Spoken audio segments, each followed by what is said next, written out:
Assalamualaikum warahmatullahi wabarakatuh. Kembali lagi bersama saya di pembelajaran fisika. Nah, kali ini materi tambahan aja dari yang kemarin. Jadi, materi tambahan kali ini kita akan membahas materi tentang induktansi diri pada solenoida, ya, dan toroida. Kelanjutan dari kemarin. Kalau kita kemarin bahas tentang induktansi diri dan gegel induksi diri, nah pada kesempatan kali ini kita akan bahas tentang induktansi diri pada solenoida dan toroida. Nah, langsung saja ke pembahasan pertama. Nah, apa itu solenoida dan apa itu toroida? Nah, kita bisa baca di sini. Solenoida itu adalah merupakan kumparan kawat yang terlilit pada suatu pembentuk silinder. Nah, pada kumparan ini panjang pembentuk melebihi garis tengahnya.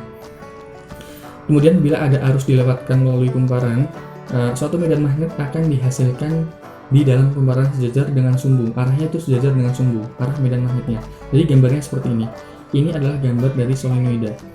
Nah, kemudian sementara itu toroida adalah solenoida yang dilengkungkan sehingga sumbunya menjadi berbentuk lingkaran.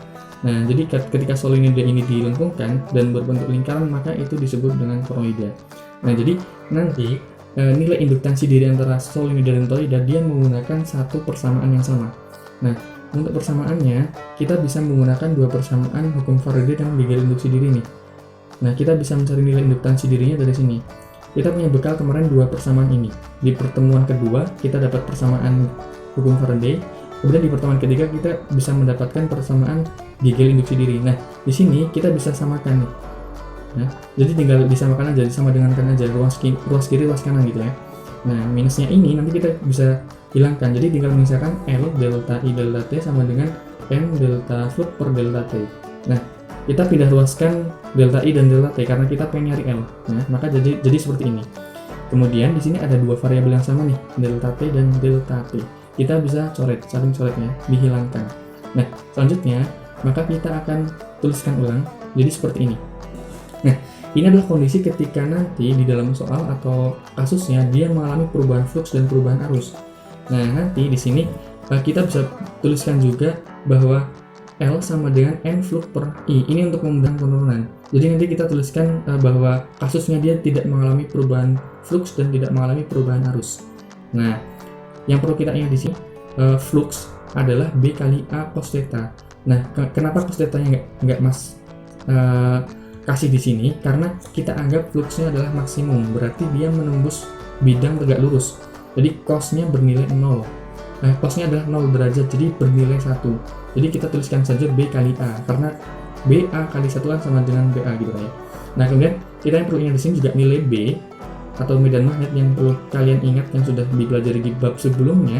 Ini adalah persamaannya μ0I kali N per L per panjangnya.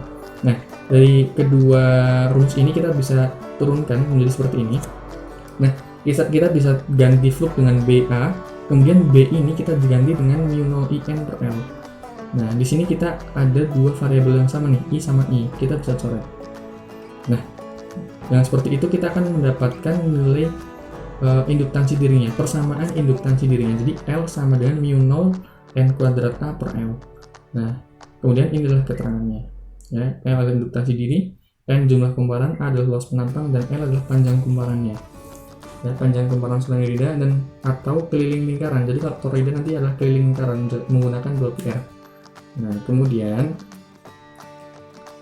selanjutnya adalah energi yang tersimpan pada induktor. Nah, energi yang tersimpan pada induktor itu terjadi apabila, ya di sini bisa dilihat, apabila ada arus yang mengalir kemudian diputus secara tiba-tiba. Nah, maka terjadi perubahan flux magnet yang menyebabkan timbulnya gegel induksi diri. Nah, gegel induksi diri ini nanti akan menimbulkan arus induksi diri. Nah, karena ada arus induksi diri ini, maka pada kumparan akan menghasilkan energi yang tersimpan. Nah, besarnya adalah W sama dengan setengah LI kuadrat. Ya, setengah kali L induktansi diri kali dengan arus yang mengalir kemudian dikuadratkan. Nah, ini adalah keterangannya. Nah, kemudian selanjutnya, nah kita ke contoh soal. Nah, di contoh soal kali ini kita punya kasus nih. Nah, bisa dibaca di sini sebuah solenoida panjangnya 6,28 cm. Nah, kita tuliskan di sini ya. Diketahui L 6,28 cm. Kita ubah ke meter jadi seperti ini. Kemudian luas penampangnya 5 cm. Kita ubah ke meter juga jadi seperti ini. Terdiri dari 300 lilitan. N sama dengan 300 lilitan. Nah, jika solenoida dialiri arus 2 ampere ya, I-nya 2 ampere, maka energi yang tersimpan adalah titik-titiknya. Nah, kita di sini suruh mencari energi yang tersimpan. Persamaannya adalah ini ya. Ini ditanya W. Nah, pertanyaannya gimana L-nya? L-nya kita belum tahu. Nah, oleh karena itu kita cari dulu nilai L-nya atau induktansi dirinya. Nah, kita bisa tulis seperti ini. Ini dia. Nah, L sama dengan mu 0 n kuadrat A per L. Kita masukkan ya. Mu 0 adalah nilainya ini. Ini adalah tetapan. Ya, jadi mu 0 itu tetapannya adalah ini 4pi kali 10 pangkat minus 7. Ini nggak mungkin berubah, nilainya adalah ini. Kemudian nilai lilitannya n-nya, dia jumlahnya ada 300 lilitan. Kita kuadratkan, kemudian dikali dengan luas penampangnya adalah 5 kali 10 pangkat minus 4 meter persegi. Ya. Dibagi dengan panjang solenoidanya adalah 6,28 kali 10 pangkat minus 2. Nah, dari sini 6,28 ini kita otak-atik ya. Kita otak-atik. Kita kembali ke yang diketahui di sini, kita otak-atik di sini. Jadi 6,28 itu kita bisa tuliskan 2 kali 3,14 kali 10 pangkat minus 2. Nah, 3,14 ini tidak lain adalah dia pi. Nah, pi kan yang seperti kita tahu dia nilainya adalah 22/7 atau 3,14. Nah, karena dia ada 3,14 di sini, kita bisa gantikan nilai ini dengan pi. Jadi 2pi kali 10 pangkat minus 2 meter. Ini adalah panjang solenoidenya. Nah, tujuannya apa? Tujuannya agar nanti kita bisa coret dengan 4pi yang di atas. Ya, kita coret ya 4pi dan 2pi, menyisakan 2 di sini. Kemudian di sini kita lihat ada 10 pangkat 4 dan 10 pangkat minus 4. Kita bisa coret karena dia saling menghilangkan. 4 ditambah 4 ditambah minus 4 kan jadinya 0 ya. 10 pangkat 0 adalah 1. Nah, kemudian ini dia. Nah, kita bisa tuliskan lagi ini. Dia misalkan 2 kali 10 pangkat minus 7, kemudian kali 45, 9 kali 5, 45. Dan yang penyebutnya menyisakan 10 pangkat minus 2. Kemudian kita hitung-hitung nilainya adalah 90 kali 10 pangkat minus 5 Henry. Ya, 45 kali 2 adalah 90, kemudian 10 pangkat minus 7 dibagi 10 pangkat minus 2 adalah 10 pangkat minus 5. Nah, kemudian kita udah dapat nih nilai L-nya, tinggal nyari energi yang tersimpan. Kita tuliskan lagi di sini, tinggal masukin lagi nilainya.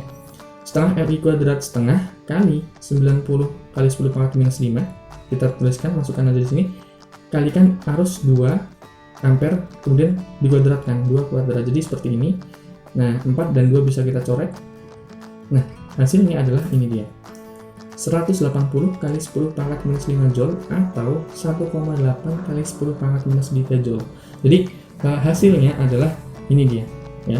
Jadi kalian bisa tuliskan 1,8 kali 10 pangkat minus 3 joule atau 180 kali 10 pangkat minus 5 joule karena sama ya, ya. Jadi ketika nanti kita buat pangkat minus 3 berarti dia komanya yang harusnya di sini di sebelah kanan lalu dia maju 2, 1, 2. Jadi 1,8 kali 10 pangkat minus 3. Minusnya adalah kurang, dia bertambah 2, minusnya berkurang 2, jadinya 5 ya. Jadi yang tadinya minus 5 jadi minus 3.